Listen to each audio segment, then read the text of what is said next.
check in with each other and just have some Black Girl Magic today. So I'm just waiting for her to come on.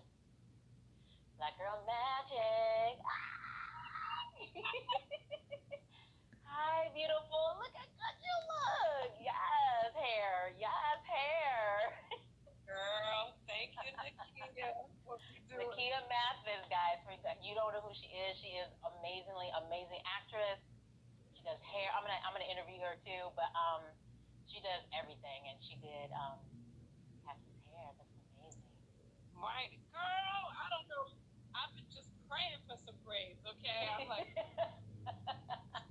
so happy. This is like one less thing to have to think about out in these streets. Okay, amen. Shout out to Nakia Mathis. Our Black Tresses. Follow her on Instagram. Our Black Tresses. It's the Honey, truth. hi. How are you Hi. doing? Girl, I'm just taking one day at a time. I was just about to ask you the same thing. It's like I'd love to do a check-in with you because some days are hard, some days are tough. I have to give myself that self-care time. I have to just go inward and give myself that spiritual rest. Stay away from the media. Allow myself to grieve and cry. Because every day you wake up as something, especially the catalyst of George Floyd and what it's doing in the world, and Breonna Taylor and Ahmaud Arbery. Just the list goes on, and it's a trigger. It just keeps triggering and bringing up the trauma. So just having to navigate that and just deal with anxiety. What about you? How are you feeling today in this moment? Right now, I feel good right now. Yes, Mm. and I think that's because of Nakia, because I got to Yeah, have some sister on sister time, and yeah, nice. we got to have some deep conversations. And I just think right now you really need to have lots of like profound, deep conversations that went to our childhood and went into the Hmm. culture.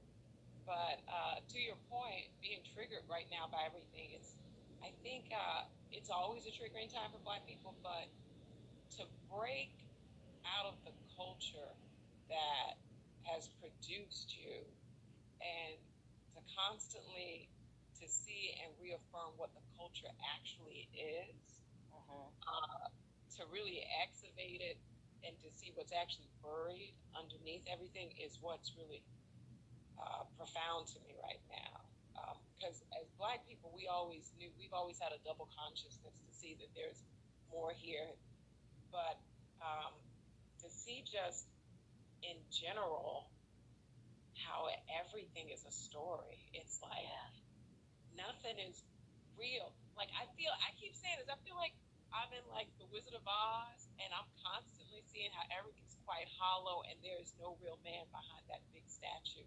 And when Yeah. everyone comes together, we have that much power to break down these structures. So I'm right now. I actually feel quite inspired and hopeful. But girl, you meet me on another day, I'd be like, what? I know. That's why I'm just how you like in the moment because yeah, another day it could just be sometimes I wake up angry, rebellious, militant, ready to go out there, So it's like you said, it's day to day. And is that what inspired you to start your videos? Because I know I told you when we were talking on the phone that I really like what you have started there, like the way you were exploring and being that vulnerable and speaking to your followers. And what was the meaning behind that? I know being a mom must have add a lot to that because of the fact that I can't even imagine being a mother right now to a Black child during this time. So I wanted to check in with you about that and how you deal with that. Right? It's interesting too because when people ask me like, "Oh, you have a kid," and I say, "Yeah, he turns 2 next week," and they're like, "Oh, boy, girl," and I'm like, "Boy," and I can feel it like resonate through the Mm, world so deeply. But I remember when I was pregnant with Hudson, and I told people I didn't know what he was, and I said, I worry if he's a boy, and I mm, remember no one said anything. mm-hmm. Uh, and the main reason why I talk on my Instagram, I've only done it twice, and both times my stomach hurt. I was like, should I be sending this? Should I press go? But I know that I'm like the only Black friend in a lot of my white friends' lives. Mm-hmm, mm-hmm. So I thought it was an easy way just to talk to a whole bunch of people at once and for people to see what my perspective is. And my husband is white. And I think the thing about white supremacy is that white people are like, they've been brainwashed in the system too. So for a lot of them, they don't even realize that they've been drinking bad juice, even if they think they're good. They don't realize like how they've been perpetuating all sorts of things. Like it's normal to be all white, surrounded by white male men, all having the power. Like that's just normal. Yeah. And the truth is, it's a big normal for a lot of Black people too. Which is why when some of us get power, we don't necessarily try to change all the things that we think should be changed. We try to keep status quo. Or be a gatekeeper too, because I'm like, yo, what? You look like me. You talk like me. Wait, what's going on? Why can't you? You not gonna let me in too?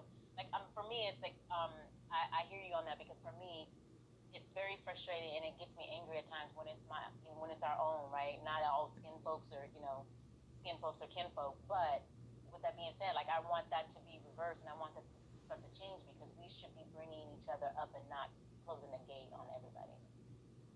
Yeah, and I just think in general everyone's really vulnerable. Yeah. And I think if everyone's so vulnerable, we have to try our best to navigate that. I mean, I say to my husband all the time, we have really hard conversations in our house. And I said, we're only able to have these kind of conversations because we deeply love each other. Yeah. And so, it sounds so corny. Martin Luther King, I see what he was talking about. So you got to have some deep love to really have these type of hard conversations. So when you reached out to me to just jump on and talk for a few minutes, I was like, of course. I think the more people to talk and just express, and everyone's trying to figure out, it's an old custom. This is what we're supposed to do. We're supposed to all sit around the campfire and talk things through. So you're not alone in it all. Yeah. And how is it that you mentioned something earlier about you being the only Black friend in some of your white friends' lives? How has that journey been for you with everything going on? Because for me, it's like I'm getting a lot of text messages, getting a lot of emails, Facebook messages. People want to have a conversation and call, and it's just it weighs on the spirit for me, because sometimes I have the moment of like, I get upset because you should know this already. Why don't you? And then I go through, and it's people I haven't heard or talked to in months or weeks or years, even years. And then I'm like, I haven't seen this person 10 years ago, and then they wanna reach out to me, and sometimes I don't even respond, because I'm like, where are you coming from? So how are you holding up and dealing with that? Yeah, same. I feel like I'm exhausting myself because I keep trying to see everything from a joyful spot. Yeah. But there's so much deep pain, just so much deep sadness around it all, really. That and I'm just wondering, whatever. I guess it's hard not to be judgmental on why people care now and never did before. And I think that's the thing that I'm dealing with is now you notice and care. So am I to suspect that I'm gonna hold that thought for a minute. Hold your thought for a minute. It's just you're getting a little blurry, so I'm just trying to figure out if it's on my end or your end. I just want to see your face. You coming clear on my side. You're very clear on my side. Yeah. So let me see what's going on here on my side, because I can see that image perfectly. You were so clear before. You were clear when we first started, and now Where's it's like I gotta go get my image. Well, yours is coming, but I'm just trying to figure out, because I don't. Sometimes some people go in and out, and technical difficulties. Okay, there you go. There's moments where you flash in that beautiful face and then it's blurry, but I don't know if it's on my end or not. But continue what you're saying about I'm gonna play around while you talk. Go ahead, you play around. I want you to keep talking. Yeah. I don't know. It's weird, isn't it? You know what? Just like I had one girlfriend call me up. She left me a message. I've just stopped answering my phone. If you're not in my server, I just won't answer. And she was like, "Hi, I'm just thinking about everything I've ever said to you, and now I'm wondering if I was ever wrong. And so, anyway, can you just call me back and tell me I'm pretty? Okay, bye." The validation, right? Of the validation of saying, please, I'm not a bad white person. I'm a good ally. That's what I Right. feel like it So, is. But so I'm like, then it's not about me. It's really it's not about you. about me, exactly. Right. It's about And it's them, not and about I can tell. yeah, exactly. You see, and Yeah. I just got into something really interesting with a colleague of mine, Yeah. and it was this whole conversation about like, is he right? Is he? He was like, am I being like that white guy right now? Like, can you help me? What am I doing here? And I said, I can't talk about exactly what we were talking about. I was like, this is your company, and I said, if in your company you feel like you need to hold more space for people of color and then do something in that space. I said, only you can answer that. And I said, if you're asking me to answer that for you, I'm like, that's not going to be helpful because then you're doing it because I told you to. Um, so it's up for you. And that's a lot of the conversations I've been having with people about what are they supposed to do with their businesses? Are they supposed to do anything with their businesses or in their life? And I'm like, yeah, if nothing else, just have some friends. Huh? Just have some, because have some real deep conversations and have friends, because there's white people are allowed to grow up in this country without having any diversity in their life and just go with it, and can live from day one up until they're 80, 90, never coming across a person of color or never having conversation or never being aware or having empathy. And so they have to do the work. Yeah, I also feel like if I woke up one day, we're actors.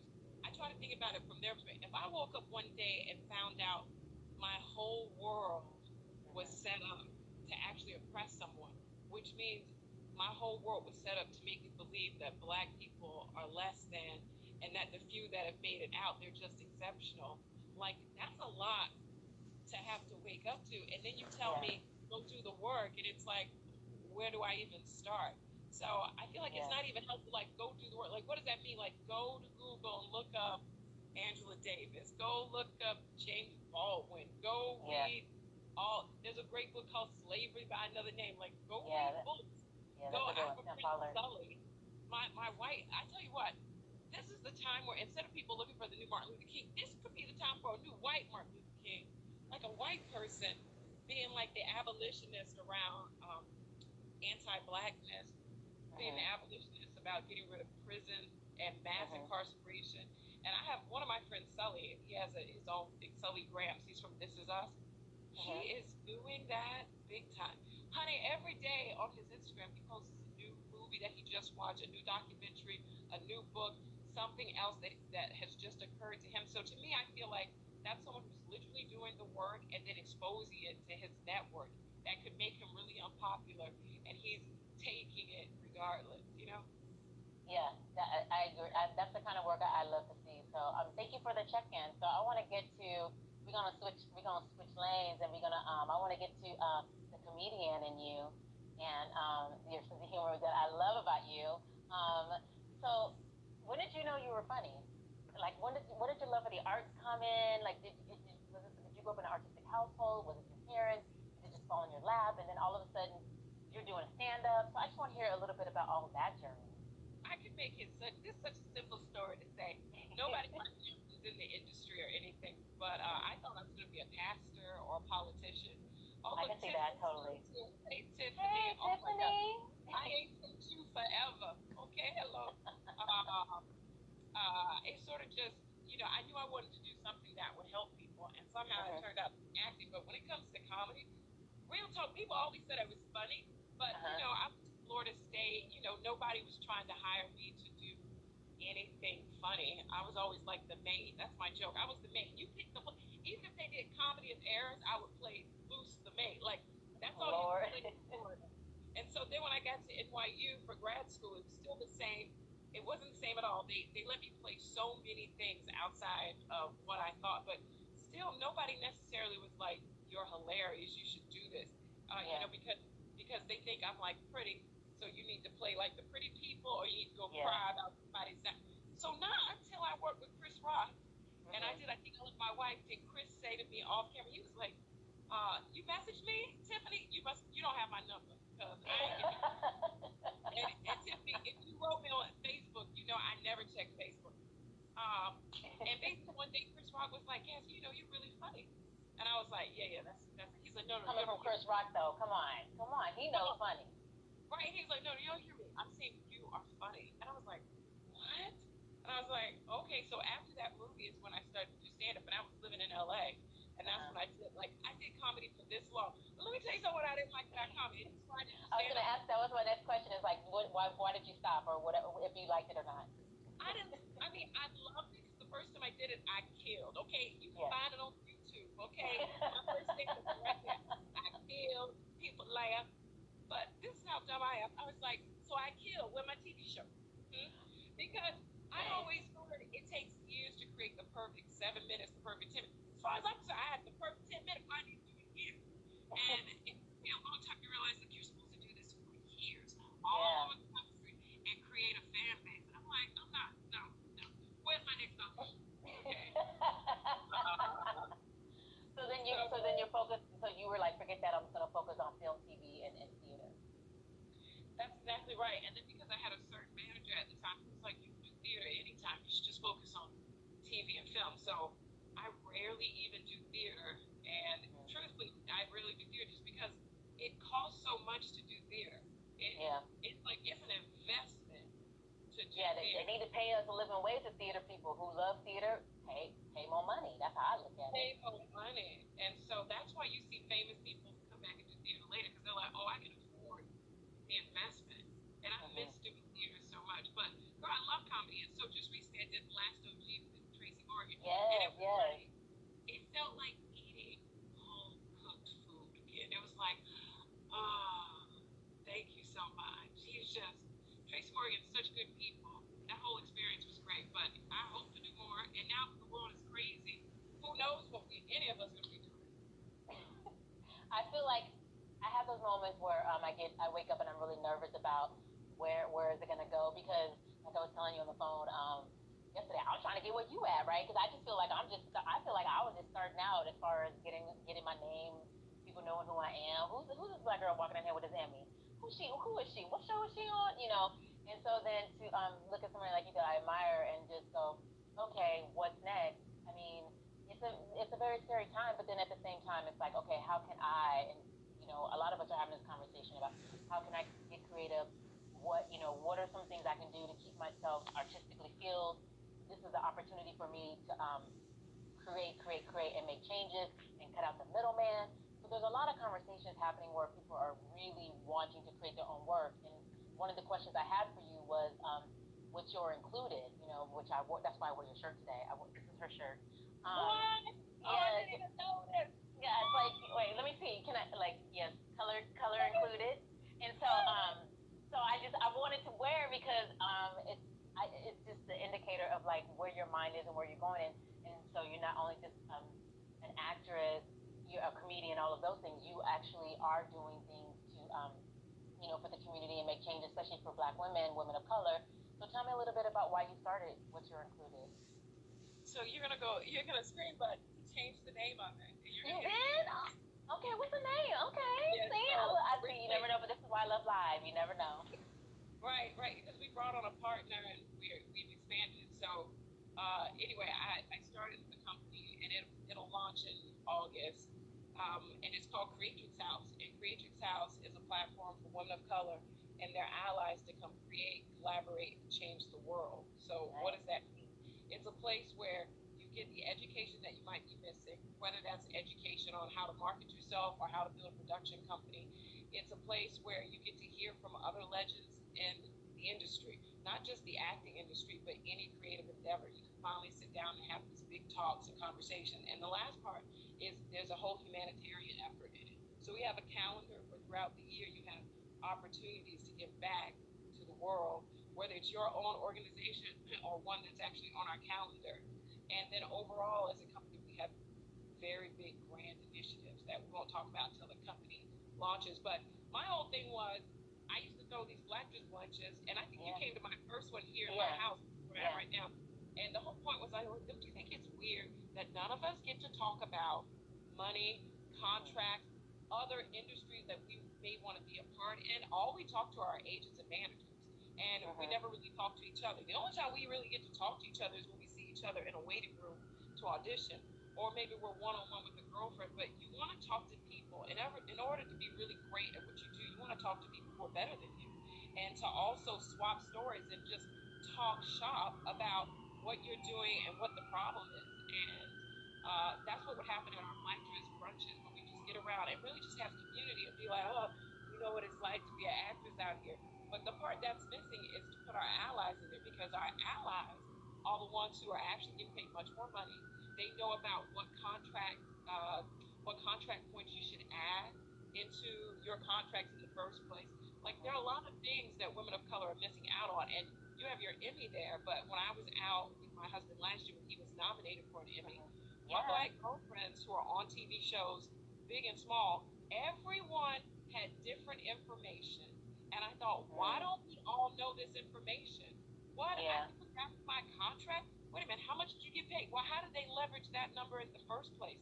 And that's just in the film industry. So imagine what it must be like to be a producer.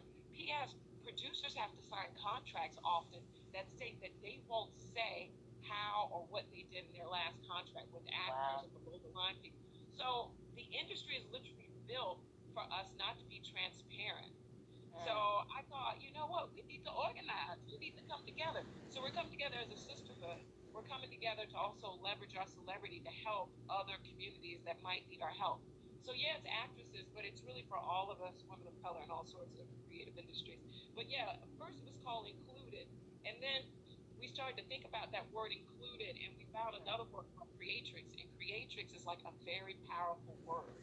And I thought, oh, that should be a creatrix house. It's us trying to redefine what it is to be of leadership and what is it to be of community, and what is it when you add powerful, creative women together to try to change the world. That's kind of where I want to live in, because like that's the kind of where I want to be in too. I love it. Like all the special powers you have, and all the girlfriends that we have that have special powers. Why aren't we all together trying to do it together? And then you don't have to worry about how many social media followers you have. That's okay, because our girlfriend right here got 1 million, so she'll just do a quick pop out for you. You know what I'm saying? That's our we should all be helping each other and get out of line, because competition doesn't have to be what it is right now. No, and I was so excited that you started that, because just hearing people. Kim director. Hey Kim, oh my God, I miss Kim. Hey Kim, but I'm glad that you said that, because some of the conversations I've been hearing, just when you're networking or in the waiting room or just hanging out with people, and when someone calls someone else to say, hey, I have this contract, and this is a rate. What rate should I be asking for? What should I be doing? Or how can I do A, B, C, D? And then sometimes it's met with either the person, there's a mistrust there. Some people don't want to have a conversation. Some people are uncomfortable. Especially if you're not super close friends with the person you're asking this new information. Like, hey, I heard you worked on this show. Is Top of Show all that they can give over here? Or even the thing that is happening to me now, I have more girlfriends who are having babies. So everyone is calling me up, asking all sorts of questions about having the baby, when to tell their agent, when to tell the TV show that they're on, like all this stuff. And I'm like, if they didn't have me, who else would they go to? Because I didn't know who to reach out to. So, but thankfully I have the best manager and really great agents, but an amazing manager who really held my hand through it. But I was like, you shouldn't have to go to your manager for that. Like, you should be able to go to one of your sisters and know that they're going to be fine to tell you whatever it is that you need to know, without being like, because I want that stigma to be broken. It's a stigma. And then also too, it's like, I want it to be where we go to each other, regardless of what level we're on. And like, I don't want to have to go through managers here. Hello, hey Anthony, hey manager. But I don't want to have to go through 5, 6 people to get to a person. It's like I want to be able to, like with me, with the platform that I'm starting, and especially wanting to connect with Black women and talk and have conversations and talk about what matters to us and our needs. I just want to be able to go to you and say, hey, this is what I'm doing. Let's have a conversation. I don't want to have to, have to go through 10 and 13 people to get to you, because the community of women, especially Black women, when we come together and we have these safe spaces to talk, I just want to be able to go, hey girl, over mimosa, you know what, I'm doing this, and ask the questions, and it's okay, and it's a safe environment for us to have those deep conversations and taboo conversations, because you don't know, people's point of view about money or where they are in their career or where their goal is. Money is so funny to me for women. Like, people are 4 times more likely to tell you about their sex life than about their money life. Exactly. And when you look around, men, one of the reasons men are so successful, yes, they have money, but they are not scared to ask each other for money. And if they get a yes, it could be a lot of money out of the blue. And my white male friends, the ones that I have who started their own companies, it's because they asked a friend or a family member. For women, it is not like that at all. Women are scared to even say how much they should get paid for something. Much less ask about, can I borrow money, get investment in the money, or how much did you get paid on your last contract? And here's my thing. Shouldn't we all be talking to each other about how much we got paid on our last contract? Yes. Because if your number stays low, then my number's going to stay low. And that's what's been happening. I remember when I first got into acting, maybe my 3rd, 4th year, there was a movie, and they wanted to offer it to me. And they were like, it looks like we're going to offer it to you, but we're just waiting to hear back from Gabrielle Union. Well, they put me in front of Gabrielle Union, or at least this idea of another actress who would take the part at a lower price point.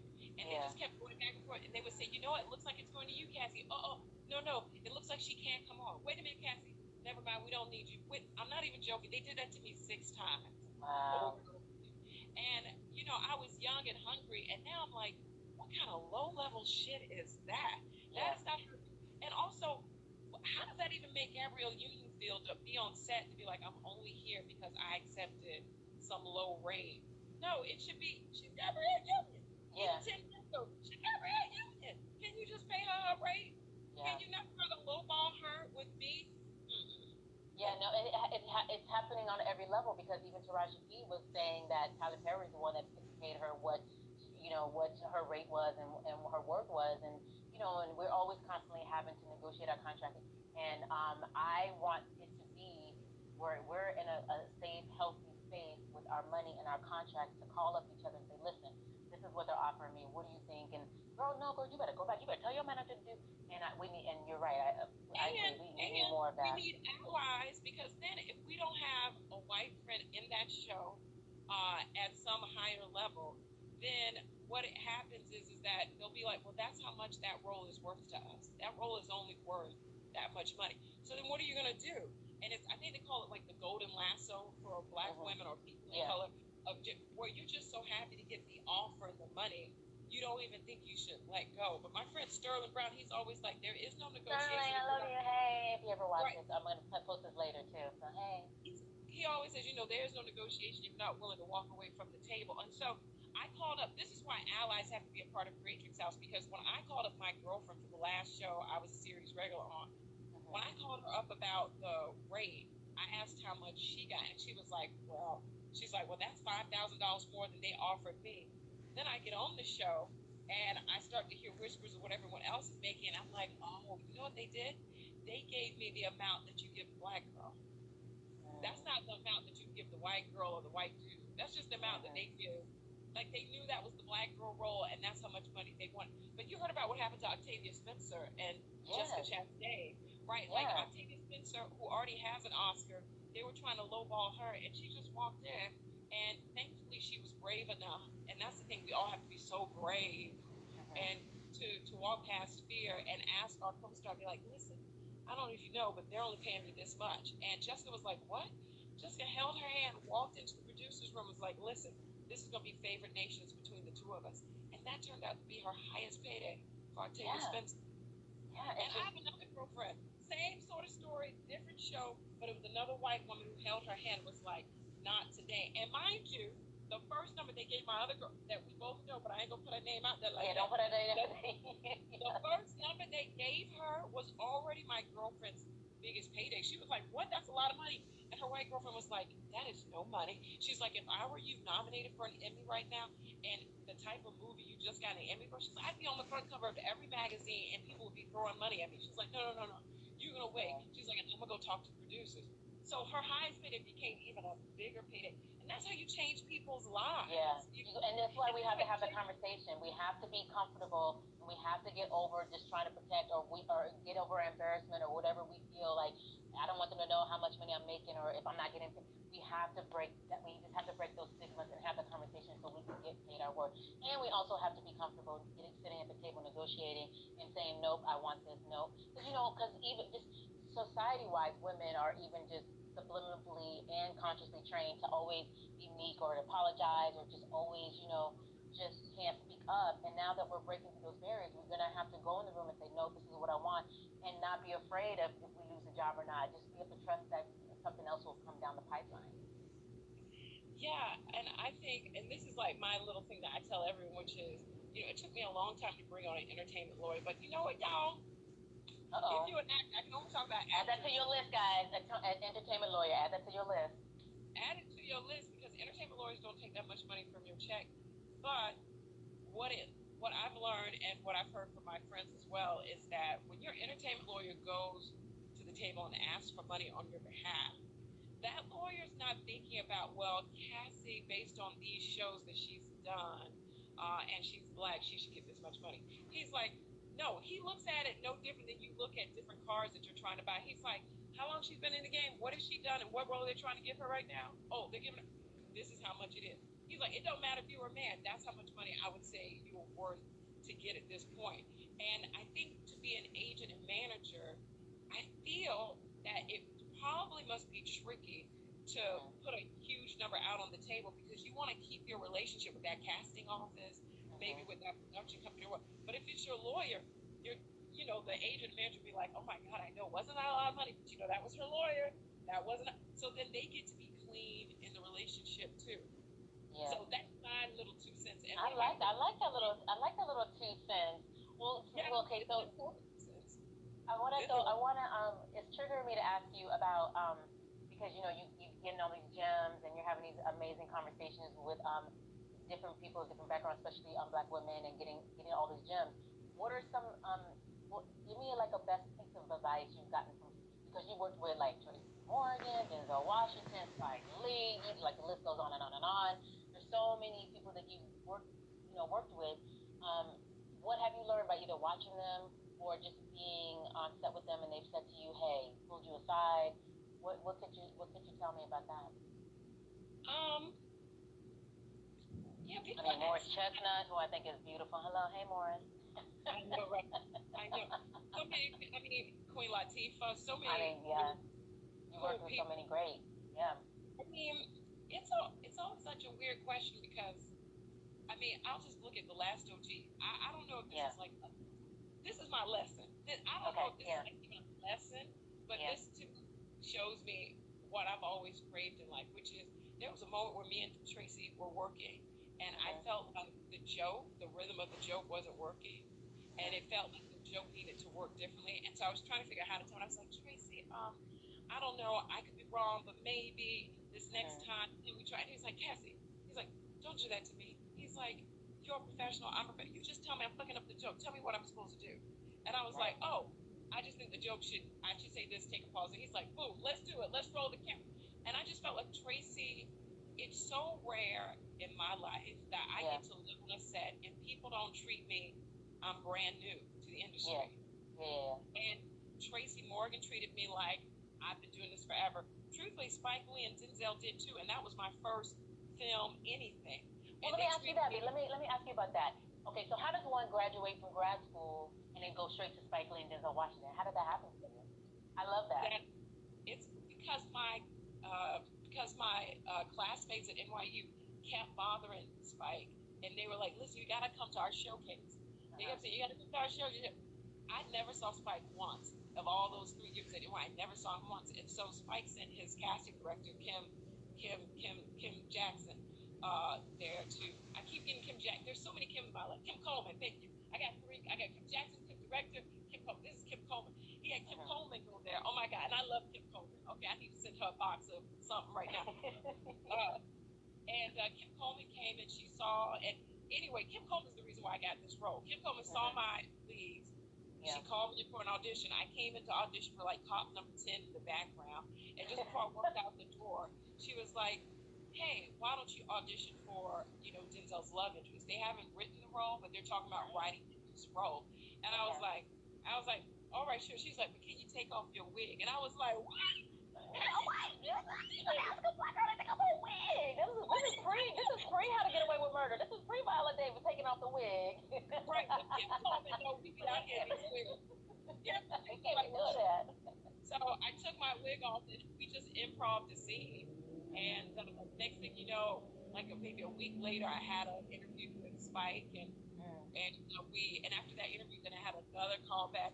But the thing about all of that, I tell people, is that was such an out of body experience because my dad had just passed away, my grandfather had passed away. I was engaged in my engagement. The man I thought I was going to marry, that all fell apart. So to even audition for Spike and to have met him and Denzel, I wasn't starstruck at all because, you lose my dad, is one of my heroes. So to have that happen, it just made everyone seem even more human. Like no one is a bigger star than my dad. So, but if my dad was still alive, I'm sure I would be, my dad would have had T-shirts saying, my daughter's working with Spike. And even Spike was just like, Spike was like, I can't imagine not having my dad around. He's like, I don't know how you're doing this right now. But him and Denzel were just so professional. And Denzel, like, he and I would rework scenes before we'd ever do the scene. We'd sit there with like a pen and a pen. So it's like the experience I've had working on Black shows, people treat me like, I feel like if there was one thing white people need to know is that if I'm in the room, any person of color in the room, they probably had to work so hard to even get in there that we know more than you can even imagine. And that's how it always felt. But mostly, generally speaking, any of the white TV shows, anything like that I've done, movies, independent films, if they're white, it's been designed for me to feel like I'm lucky to be there and I probably don't know what I'm talking about. So let's consider what I'm saying to be of value. I was on an episode of this TV show on CBS, and that's exactly how they treated me. I kept trying to interject why the scene's not working, and the star of the show kept telling the producer to come to me to give me these acting notes about, tell her to yell more, tell her to, and I'm like, that's the word. Want me to be stereotypical, and this is why it's not working. And finally, the director said, well, Cassie, this is our last take. You do it your way. And I did it my way. Yeah. People were silent, and then they applauded. And the director was like, that's the scene. And I'm like, and I'm thinking to myself, we could have had this 10 takes ago, but you weren't interested. You hired me. You don't want to talk to me. Yeah. But that generally, all the Black stuff I've been on for the most part, 9 times out of 10, they treat me like, come tell us what you think. Yeah. But that's why I want to have these conversations because people don't know, like what you just talked about the 10 takes, and then the director saying do it your way. It's like we know what we're doing, especially as our resume grows and grows and grows. It's like the way you expect when a white actress comes on and she's had 30 years of experience. It's the same thing with us, right? But yet again, we come on set and it's as if we're just starting out, and it's a subliminal subconscious of racism or anti-blackness in a blind spot that needs to be checked. I mean, and I've had this conversation with my other girlfriends, and these are girlfriends who are more successful than me, and they encounter the same thing. And even when I've directed, same thing. Girl, I remember I directed something at Fordham University, and I was a teacher there for like almost 12 years. And NYU had told us, they know this thing. Hello. That's Terry. Hey, Terry. Let me tell you, I've had directors in my face say, oh, you went to grad school? Okay, that's a shame. I'm like, what? Wow. What do you mean? But I remember trying to direct something at Fordham University, and I'm giving notes at the end of like a run. I was directing their showcase, and at the end, I'm giving notes to the actors, and the costume director interrupts me in mid note. She's like, excuse me, when do I get to give my notes? And I'm like, I said, well, generally costumes do their notes after the director. Yeah. And she's like, well, how much longer is that going to be? She does this in front of all the students. Oh. And my co-director, who's a friend of mine, who's a white guy, Jewish guy, and he turns to me and he's like, is she doing this because you're Black or because you're female or what? He's like, what is happening now? He's like, I've never seen this happen before. And I'm like, dude, welcome to the circus. Okay. Okay. This is what it's like. Exactly. And I had to be hospitable about it. And I was like, I said, so I stopped my notes because she was so aggressive. And I said, go ahead, give your notes. And she's like, thank you. And so then she gives her notes very passive aggressively. And I skip to the end. At the end of all of that, she goes and tells the head that I don't know what the hell I'm doing. And when the next year came around, they told me they couldn't offer me the job because I didn't have the right temperament. See, okay, okay, let's get to this conversation of how we have to qualify. Yes, exactly. How we always have to qualify. It's like no matter what. I was talking to a friend the other day, and I was talking about how it's a two-hander. I'm in the show. We're in rehearsals. With a white male director, a white male actor. I'm the only black woman in the show. It's just and it's a frustrating process for me. I had to hold my tongue a lot, but then yet through this whole process, I'm seeing this actor throw tantrums, kick a chair, get in the director's face and just and say all these things, and still he's there on opening night. He hasn't been replaced. People love him. He's gonna get rehired again. The director, saying he's just having a bad day. And I was like, if I had my full emotion, or if I kicked the chair, or if I threw literally tearing up the set. Now, if I literally tore up the set or kicked the chair because I'm having a bad day, shit, somebody who looks like me just got murdered, and I have to go to rehearsal, and I'm having a bad day, and I don't want you guys to be in my face right now. I would be blacklisted or replaced, or it's just all these things that the playing ground is not fair, right? And so you just lucky to be there. That's how they look at it. They're like, girl, don't you know you're lucky to be there? And I've had black men do that same sort of thing to me as the director, to put me in bad situations where I'm just like, you got a little bit of power, and now you want to make sure that I'm the one you oppress the most on this set because of your power. I'm like, so it's so interesting to be a black woman, because it's like you're constantly being like, are they doing this because I'm a woman or because I'm black? It's because was I too? And then you don't want to be the angry black woman. Yeah, exactly, right? Yeah, and I get angry like everyone else, but I've learned you cannot. I had a teacher at one of my schools. She never even frowned. This black woman, she never frowned, because they had taught her if she looked even a little upset, her job could be taken away. And they made it known. They made sure she knew she only had her job at said institution because there was some bill where colleges would get extra money if you brought in diverse people. So she was that name. So they'd be like, you're just here for a quota. So this woman worked at this institution for over 30 years, and she tells me, she's like, and that's why she was always like this, good morning, how are you? Oh, that's too bad. She never frowned. And she said that was her defense, so that way she could never get in trouble. And I think about my time at Fordham. I frowned all the time. I'd say, what is this? That's not how you do it. And guess what? My job was taken away. And then slowly just downsized away. Please. And it's like these institutions want diversity on paper, and they want, and they'll bring somebody in for a quota, but then they don't want to deal with our humanness, right? Because we are human with real emotions, real feelings, and we have a right to say what we need to say. And and getting accused, even if I'm at a level 4, because we're just intense, passionate people, and I'm talking because I'm excited, or I'm just happy, or I got this great idea. It's like, why are you so angry? And I'm like, what do you mean? Like, I'm just being Cherry, and Cherry is intense, but she's loving and fun, and always having to qualify and explain. And so as I get older, a lot of that falls away because I just can't care anymore. You know what people need to educate themselves on too is that there's a word for this. My aunt, who's a psychiatrist, she wrote a book about this.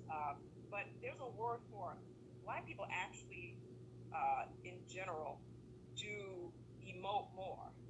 And you could say in general, white people do not emote the same way. So this is why if a black person's hearing music, they're definitely going to move. But white people, they might just tap a toe. And so you think about that when you get emotionally or passionate. Same thing. So even this idea of the angry black woman, it's like that's just how we emote. Like the way we emote in general comes off as aggressive. But we're from like a different culture of people. And the same is true for white people. I've had conversations with people where their face might not move, but it doesn't mean that they're not being moved. Yeah. Isn't that interesting? Yeah, even in the theater, right? The call and response. We'll call and response in the audience. We'll talk back or whatever. And then they quiet. They don't understand. But it's just a different cultural thing. Yeah, it doesn't have to be on either side. Like that's the thing. So I'm hopeful that people expression is for girl child. Hopefully people. I look forward to where we can have a conversation about how we can just celebrate each other for how different we are, instead of being, I don't know, in fear about the unknown. Yeah. No, I hear all of that, and I'm just, oh my God, I love this conversation. And the next thing I want to ask you is, what's next for you? Anything coming up that you can talk about, or it doesn't even have to be TV. So it could be. Is there something you're working on personally, writing? You know, it could just be whatever you want it to be. Well, what do you have next? I mean, everything's shut down, you know. Girl, I know. Well, obviously, my company, Creatrix House, when that gets going later this year, I look for it, and I'll be coming back and be like, listen, okay, tell everybody about Creatrix House. But, like, personally, it's my son's birthday next week, so. Oh, nice. What are you guys going to do? We're going to have, like, a little mini cookout in the backyard. Love that. And his godparents have already like, quarantined with us. Yeah. So it's so nice that, it'll be more than just me and my husband, at least, and the nanny. So that's coming up, and Lizzie, I don't know. You know what's funny is that, like, I can't even say what show because it's not official, but I even booked a pilot just before all this shit happened. And I'm like, what happened? Is that gonna be something? I don't know. I don't want to talk about that. So mostly I'll just say I'm celebrating my son. My husband and I, we just had our second 2-year anniversary. Oh, nice. That's so good. We both forgot it too. So he thought it was yesterday. I thought it's tomorrow. Come to find out, Google, sends me pictures of where you were 2 years ago. And I told my husband today, I said, we actually got married on June 15th, not the 16th. I kind of like that, though. It's kind of like they're living your life, and, like, it's like that's what happens. It's like, we're just living our life, we're raising our son, and we just don't remember sometimes. Like, it's not important sometimes at the time. It's like right now you're in the middle of a quarantine, there's a pandemic, there's so much going on. And there's race riots. It's like, we're just trying to be intentional about showing our son lots of love.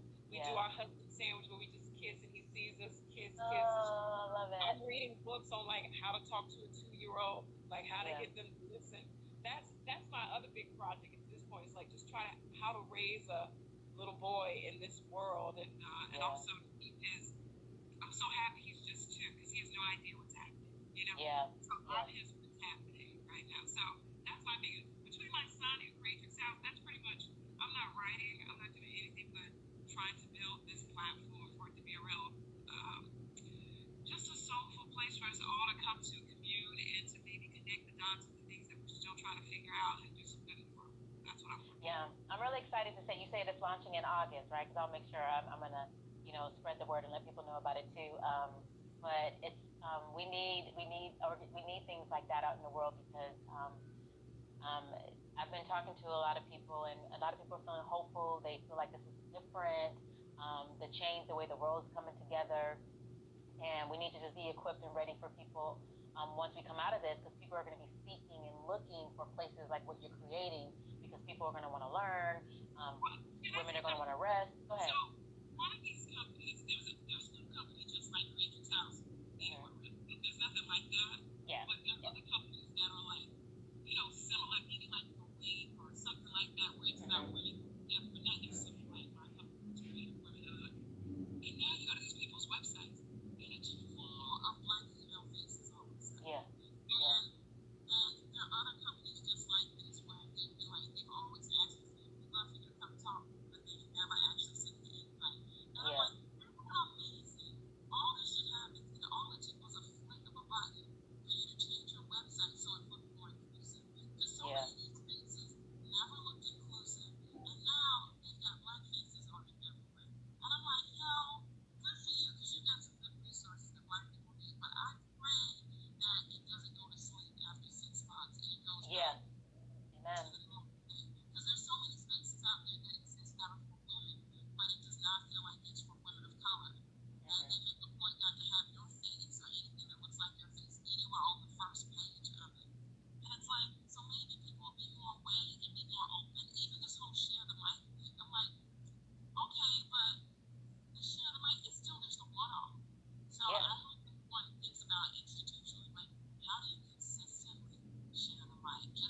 right now.